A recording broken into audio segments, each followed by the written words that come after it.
So yesterday I put like 200 and something miles on my MT07. So today is dirt scooter day, and I'm gonna take it out and probably do some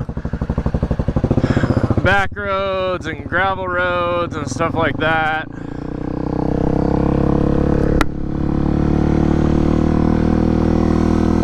So I'm pretty sore from doing street bikey stuff for the past several days. Oh, that's open.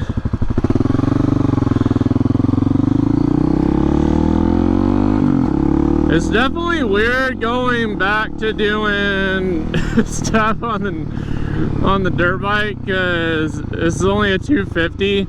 So going from a 700cc street bike, which mine's not like super fast, but it makes like 75 horsepower.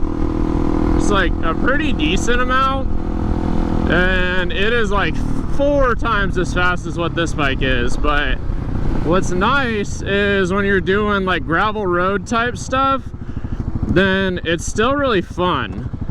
So it doesn't really matter if you're doing like super high speed stuff, because it doesn't need to be high speed stuff. Like you can ride this one to the limit of what it is, and it's still probably better than what you are. Like, because it'll still go like 70, 75 mile an hour. So you start going on back roads that fast, and especially I'm on knobbies, so you also don't want to push it too far, because you're gonna end up eating it on the knobbies. Like you can push them really far, but there is a certain point where you don't have any more grip. Like a street tire is definitely gonna have way more grip on the street than a non-street tire, because that's just how tires work. So you do need to like know the limits if you're doing more of a street bike style of riding on a not street bike, but it's still super fun. Like, you can still have a good time on a 250. I probably wouldn't recommend going on the highway if you can avoid it. Like, it'll do it, but the steering on these bikes, like this is a 250L, and the steering is really fast. Like, so if you're on the highway and the wind's blowing, like it'll start doing that. Like, I don't know if you can tell how wobbly that just was, but it's super wobbly. So it's way better to not get the wind going, because like street bikes, like my MT07, I've been riding it on the highway more than I really want to, just the places that I've been going lately, and it's like pretty straight. Like, even when the wind is blowing super hard, it'll track pretty straight, and it's not even like a Harley Boy bike or anything like that, like something that's designed to just crush miles and do long distance stuff. Like, my bike's definitely more of a like back roady type cruiser bike and stuff, but yeah, it's still definitely fun to do back roads on this. But yeah, the highway, not so fun. You'd be better off getting a different bike. And part of it's this bike weighs 310 pounds ish, so that's not a lot for a motorcycle, like a street motorcycle. So the wind does bully it quite a bit. It's like my MT07, then it weighs 406 pounds. So it weighs more, and it has way more power and everything. So the more the bike weighs, the less the wind is gonna bully it. So that's nice. But then the heavier the motorcycle, the more you gotta lug around and stuff, which, because the MT07's lower than what this one is, this one has a really high center of gravity because it's an off-roady bike, then you can definitely feel the weight difference between this and that one. Like, this one feels a lot more playful, and the MT07 is more planted.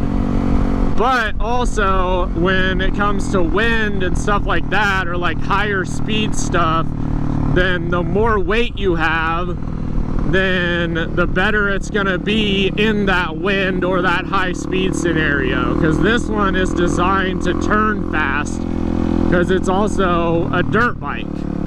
And off-road stuff, then you wanna be able to turn and all that. You don't wanna just go in a straight line all the time, and the MT07 is designed to partially go in a straight line, but it's also, jeez, I did not know that that hawk or whatever that was right there. Anyway,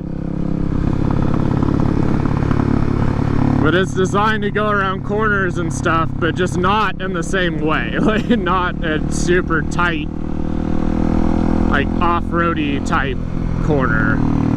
So it's definitely, the different bikes are good at different things for sure, and it's definitely not the same style of riding. But you can technically do like curvy stuff on this too. It's just not gonna be quite as good at it. But like backroad stuff like this is still really fun. And if you have backroads like this where you live, then you can have a lot of fun on a bike like this. If you live in the city and all you do is like highway pulls or whatever, you want to be a highway king and like go 100 and something miles an hour on the highway all the time, like, yeah, this is not going to be a fun bike for you. But especially if you're just starting out, then this would be a really good bike. The problem with dual sports is they're really tall. So if you're a shorter rider, then it's gonna be kind of hard for you to find a dual sport bike that you like, but you could always lower it. So these, you can put a lowering link, and you do like 2 inches pretty easy and get it down to where you can actually ride it better. And then now they're even coming out with like S versions, so it's the shorter versions for shorter riders.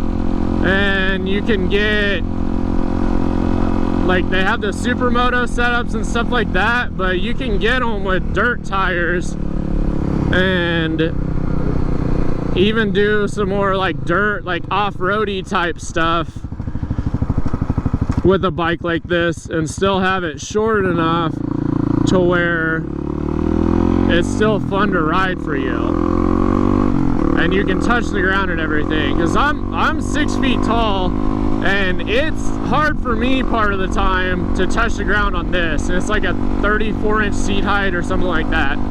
So if you're under 6 feet tall and you're trying to ride a like full-size dual sport bike and you want to be able to flat foot, that's not going to be a thing. Like, there's no shot that you're going to be able to flat foot a full-size dual sport bike.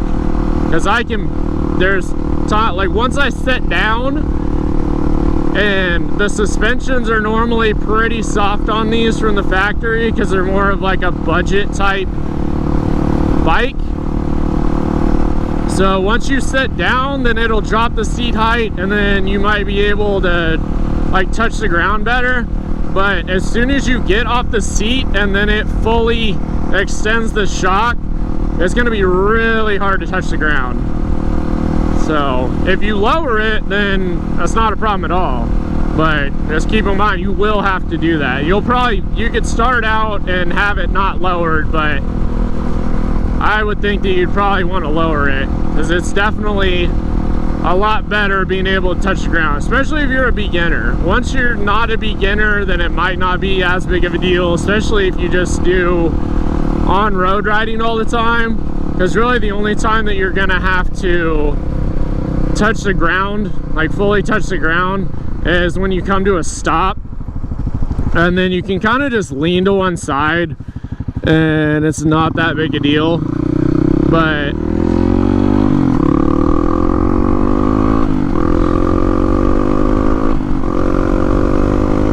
yeah, this bike's still super fun. Even going from literally yesterday, I was riding 75 horsepower, like 700cc street bike, and then today hop on this one. Like, I'm still having fun.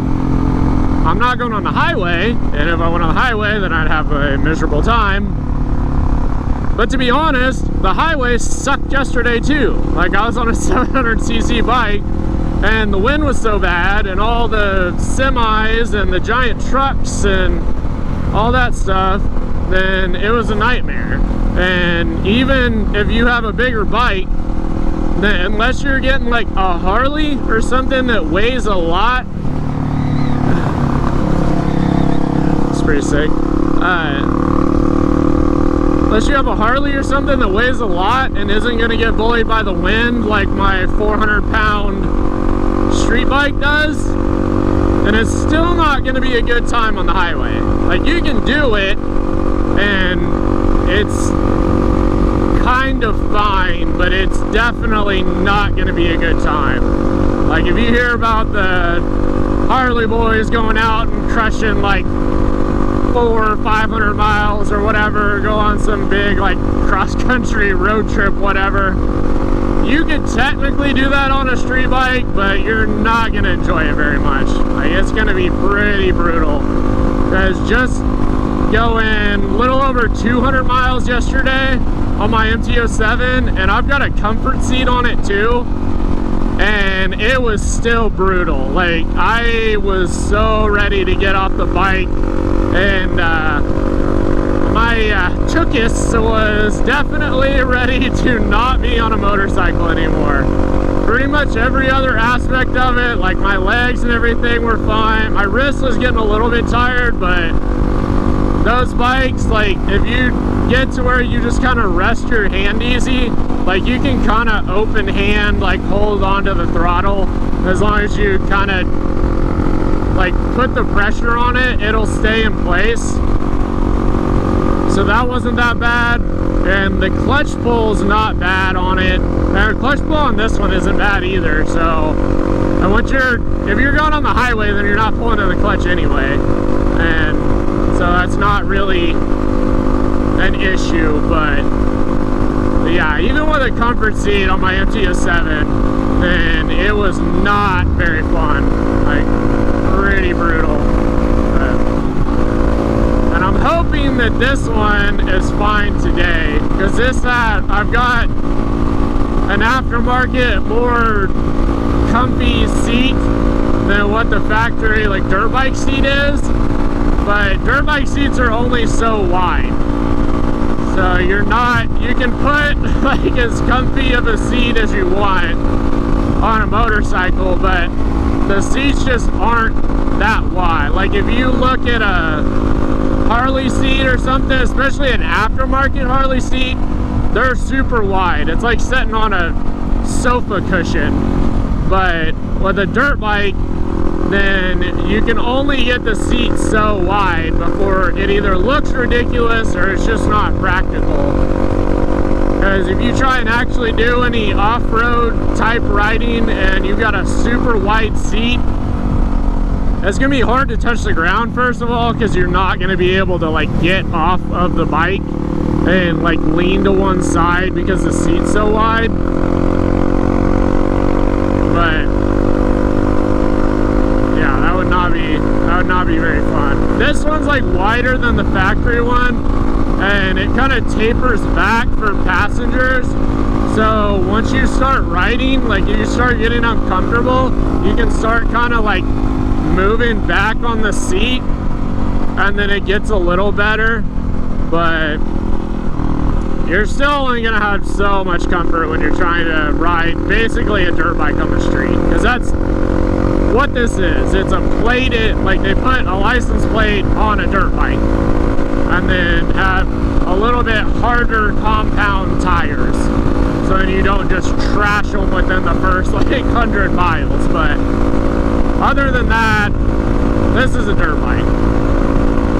A little bit different in transmission gearing and stuff like that, but other than that, this is a dirt bike.